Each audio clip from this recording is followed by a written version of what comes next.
বাংলাদেশের মানুষের কপাল এমন যে মরার উপর খাড়ার ঘা সব সময়ই থাকে। ঠিক মব নয়, মবের মতো।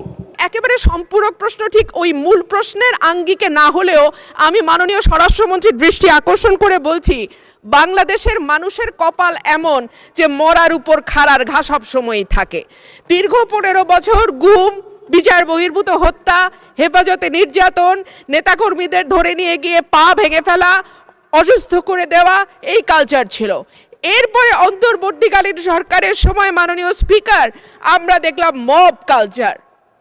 2024-এর সেপ্টেম্বর থেকে 2026-এর জানুয়ারি পর্যন্ত মাননীয় স্পিকার আমাদের যেই পরিসংখ্যান সেটা বলছে যে 250-300-র উপরে মানুষ নিহত হয়েছে এই মবের খপ্পরে পড়ে।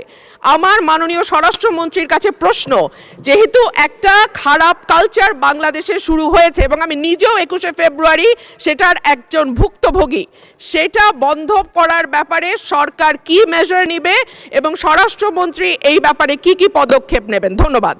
ধন্যবাদ মাননীয় সদস্য। মাননীয় মন্ত্রী। মাননীয় স্পিকার, আপনাকে ধন্যবাদ। মাননীয় সদস্যকেও অনেক বেশি ধন্যবাদ দিচ্ছি। এই মব কালচারের ইস্যুটি একটা ডিফারেন্ট ডিবেট, আলাদা ডিবেট হতে পারত।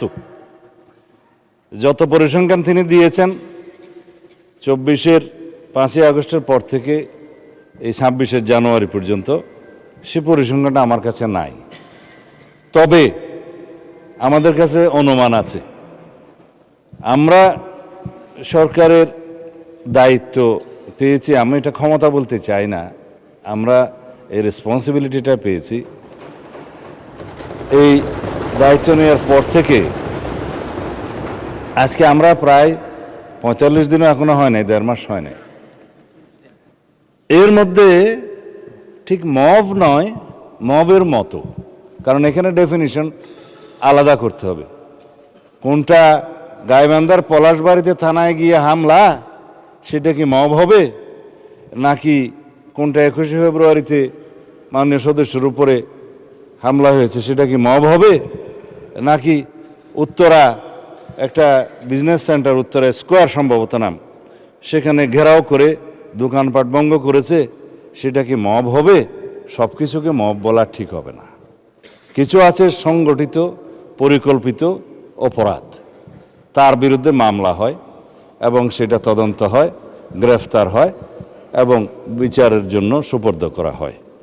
কিন্তু স্পষ্ট উচ্চারণ আমরা করেছি দায়িত্ব নেওয়ার পরে, বাংলাদেশে কোনো রকমের মব কালচার আর থাকবে না। রাস্তাতে যে কোনো দাবি নিয়ে মহাসড়ক সড়ক অবরোধ করে দাবি আদায়ের যে প্রবণতা ইন্টারিম গভর্নমেন্টের সময় দেখা গিয়েছে, ক্ষেত্র বিশেষে সেই গভর্নমেন্টের দুর্বলতার কারণে ইন্সপায়ার্ড হয়েছে, সেটাকে আমরা আর কখনো অ্যালাউ করব না। গণতান্ত্রিক প্রক্রিয়া হিসেবে দাবি থাকবে, সেই দাবির জন্য সংশ্লিষ্ট কর্তৃপক্ষের কাছে, মন্ত্রণালয়ের কাছে, ডিপার্টমেন্টের কাছে অবশ্যই দাবিনামা স্মারকলিপি দেওয়া যাবে। সেই জন্য জনমত সৃষ্টির জন্য সেমিনার, সিম্পোজিয়াম আয়োজন করা যাবে এবং প্রয়োজনে সেটা একটা জনসমাবেশের মাধ্যমে প্রকাশ করা যাবে এবং অ্যাসোসিয়েশন রাইট টু স্পিকস, এগুলো আমরা এনশিওর করব, সেটা করা যাবে। It's Democratic culture. কিন্তু মবের মাধ্যমে যেন আমরা সবাই এই সমস্ত দাবি আদায়ের প্রবণতা থেকে বেরিয়ে আসি। যখন সেটা মব হবে, মবের ডেফিনিশন আলাদা, স্পেসিফিক ক্রাইম হবে, ক্রাইমের ডেফিনিশন আলাদা, কোথাও থানায় গিয়ে আক্রমণ হবে, সেটা আলাদা। আমি এই প্রসঙ্গটা এখানে তুলছি না, কারণ এটা একটা রাজনৈতিক বক্তব্য তখন হয়ে যাবে।